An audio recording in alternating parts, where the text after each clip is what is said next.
les amis, c'était Lille Belge, je reviens par ici Nico.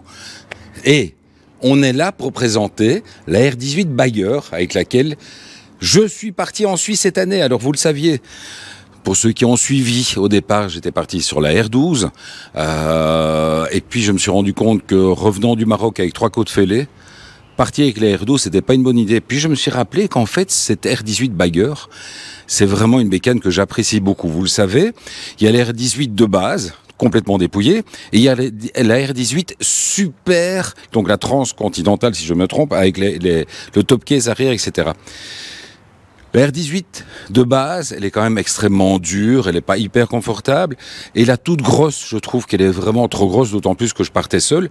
Et vous savez qu'un top case, un gros top case, c'est vraiment quelque chose, c'est un inconvénient lorsque vous partez seul, parce que vous allez toujours avoir ce courant d'air. Alors je me suis pris cette superbe R18 Bagger, donc modèle 2024, couleur 2024.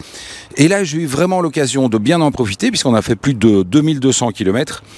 Alternant principalement de la pluie, mais alternant également beaucoup de soleil. On a eu l'occasion de bien profiter. J'ai eu l'occasion de profiter de la musique, etc.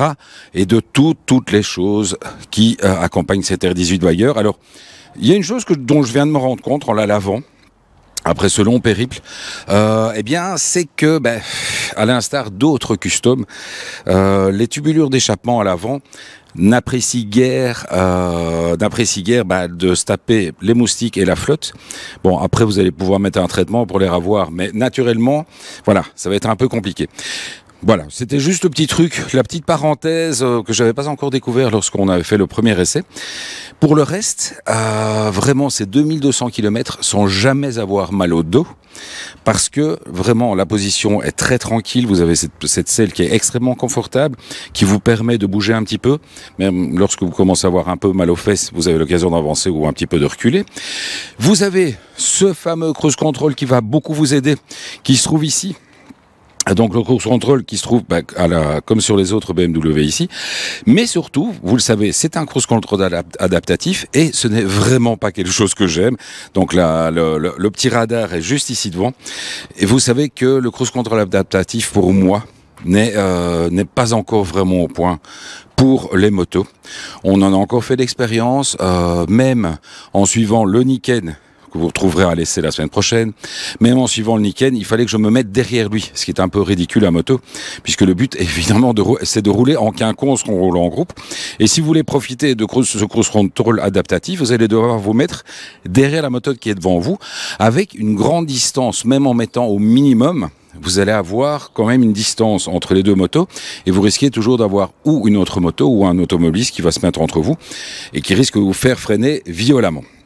Alors, autre chose que j'ai découverte aussi, parce que, comme on est vraiment parti en voyage, c'est cette bagagerie qui a, c'est pratique, elle a au moins la chance d'exister. Par contre, j'étais surpris par le peu de place disponible dans cette bagagerie, d'autant plus qu'avec les superbes baffes Marshall, mais vous y perdez encore. Donc en fait, ce sont vraiment des bagages qui sont un petit peu en quinconce. Donc il y a effectivement la possibilité peut-être de mettre un tout petit peu de bagagerie ici dans le fond, mais on y met très peu parce que ici, vous savez, ces baffles qui sont là, qui fonctionnent très très bien, certes, mais qui prennent beaucoup de place que lorsque vous refermez le couvercle. Donc si vous mettez des choses rigides, vous allez à un moment donné vous retrouver complètement coincé.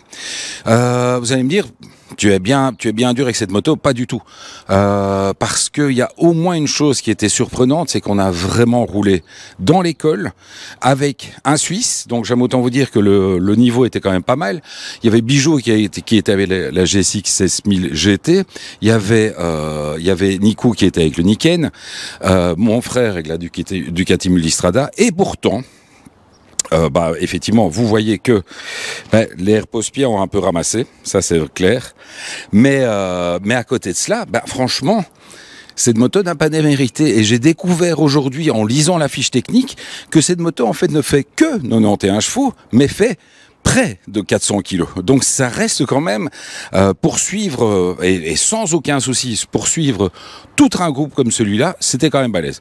Alors, on va faire un petit cut, ça fera un peu de boulot à Bijou. Venons-en à une des pièces maîtresses de cette moto, c'est cet immense tableau de bord qu'on retrouve sur d'autres modèles, bien entendu sur les nouvelles GS, sur les nouvelles RT, etc. C'est vraiment... Voilà, c'est assez amusant de retrouver en fait un petit peu compteur, compte-tour de l'ancien modèle qui est le modèle de référence pour cette R18, avec ce tout nouveau tableau de bord qui est gorgé d'infos. Et donc par exemple, c'est vrai qu'elle est encore restée dans le truc d'hier. Donc hier, j'ai roulé toute la journée avec les poignées chauffantes sur 2 et avec la selle chauffante sur 1. Alors vous allez me dire, il faisait froid. Pas tant que ça, mais le gros avantage, c'est qu'avec cette selle chauffante sur 1, même quand vous faites rincer, ce qui nous est arrivé, eh bien, ce qui se passe, c'est que la selle va un peu vous faire sécher. Si vous êtes vraiment trempé, vous n'allez pas vous faire sécher, faut pas rigoler. Mais si vous êtes légèrement humide au niveau du fessier, vous allez pouvoir sécher. Autre chose qui est assez agréable aussi, vous l'aviez vu sur l'autre, donc ça on commence à retrouver ça sur de plus en plus de BM. Ce sont effectivement voilà, des endroits où vous pouvez ranger votre GSM, enfin ou votre portable, c'est ventilé et c'est également d'ailleurs j'étais parti de nouveau, j'allais faire la même bêtise que sur l'autre vidéo. Non, ça ne recharge pas les téléphones par la même occasion, mais ça permet vraiment donc de ranger facilement votre téléphone que vous allez connecter avec la moto et vous allez pouvoir écouter votre musique avec une très belle qualité de son. À côté de cela, comme on l'a remarqué dans le groupe, on était 3, on était sur les cardos, mais ça veut dire que si vous écoutez la musique, eh bien les autres dans le groupe vont tout le temps se taper des coupures et des déclenchements à cause de la voix. Et donc ce qui va se passer, c'est quand vous écoutez la musique, c'est très gênant pour les autres. Donc ne l'oubliez pas. Voilà, et je viens de me rappeler pourquoi je vous ai aussi parlé du cruise control adaptatif, c'est qu'il y a moyen très facilement de retirer ce cruise control adaptatif avec ce bouton juste ici. Vous allez appuyer dessus longuement et là vous allez avoir là il n'est pas marqué parce que la moto ne tourne pas, donc vous allez pouvoir le couper. Autre chose avec laquelle je n'avais pas joué non plus la dernière fois, ce sont les modes de conduite. Donc bien entendu il y a le mode Rain que vous allez retrouver sur la plupart des motos avec différents modes de pilotage, et sur celle-ci vous allez pouvoir... Donc il y a le mode roll qui est le mode normal, mais avec une assez longue réaction lorsque vous allez tourner l'accélérateur, et il y a vraiment le mode rock. Voilà, hop, et là vous allez avoir d'une part un son assez extraordinaire, vous allez voir, parce que Bijou va vous mettre des petites caméras embarquées qu'on a fait en Suisse. Le son est terrible et la réponse à l'accélérateur est assez spectaculaire. Et évidemment, comme souvent, l'avantage et l'inconvénient, c'est que la consommation va faire un saut aussi assez énorme lorsque vous allez rouler en rock. Je pense que c'est le fait que vous rouliez plus fort, mais aussi c'est aussi le fait que tout soit ouvert et ça va amener une plus grosse consommation évidemment. Dernière chose, donc attention que à l'instar des Ducati, maintenant sur les BMW, ce ne sont plus les prises USB, ce sont des petites prises qui sont d'ailleurs très très pratiques, mais il ne faut pas oublier de les acheter pour mettre votre GPS. Et vous allez me dire, mais pourquoi mettre un GPS sur cette moto alors qu'il y a la possibilité de le mettre directement sur le tableau de bord ? N'oubliez pas une chose, si vous mettez évidemment l'application BMW sur votre moto, vous allez pouvoir utiliser le GPS sans aucun problème. Sauf que nous sommes partis en Suisse et que le 4G en Suisse, c'est pas en Europe. Et donc ça coûte extrêmement cher. Donc j'ai dû mettre mon GPS TomTom juste à côté. Bon, c'était pas très grave, c'était assez pratique, c'était pas gênant du tout.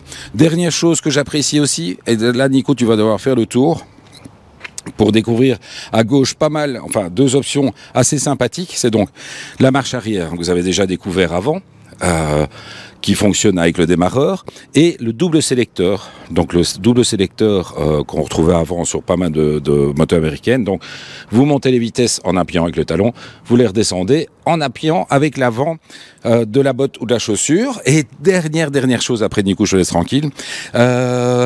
Donc c'est une moto, vu sa longueur, qui demande de régulièrement utiliser le frein arrière qui est assez bien placé, puisqu'il est vraiment dans la continuité du repose-pied. Et attention, c'est un freinage couplé.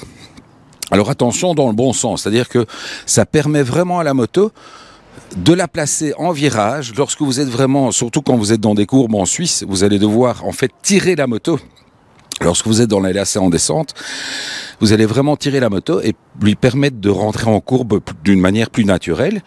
Et c'est vrai que j'ai même fait une remontée avec Maud, avec la fille de mon frère, et à deux, on n'était vraiment pas du tout embêtés. La seule chose, je vous dis, au contraire de l'Indian il y a 4 ou 5 ans, où je suis parti avec aussi avec un custom vraiment dans le même concept de bagueur, l'Indian tenait pas super bien la route. Donc j'ai pas eu trop de soucis, j'étais pas trop gêné par les repose-pieds. Celle-ci, le problème, enfin c'est pas le problème, c'est de nouveau l'avantage et l'inconvénient, elle tient extrêmement bien la route, et du coup on en vient régulièrement à regretter que la moto ne prenne pas plus d'angle, tellement c'est fun. Allez, je laisse Bijou mettre les vidéos qui suivent. Je remercie mon petit fiston d'être venu me filmer. Et puis on se retrouve très bientôt les amis, la semaine prochaine, pour le Nikken. Ciao!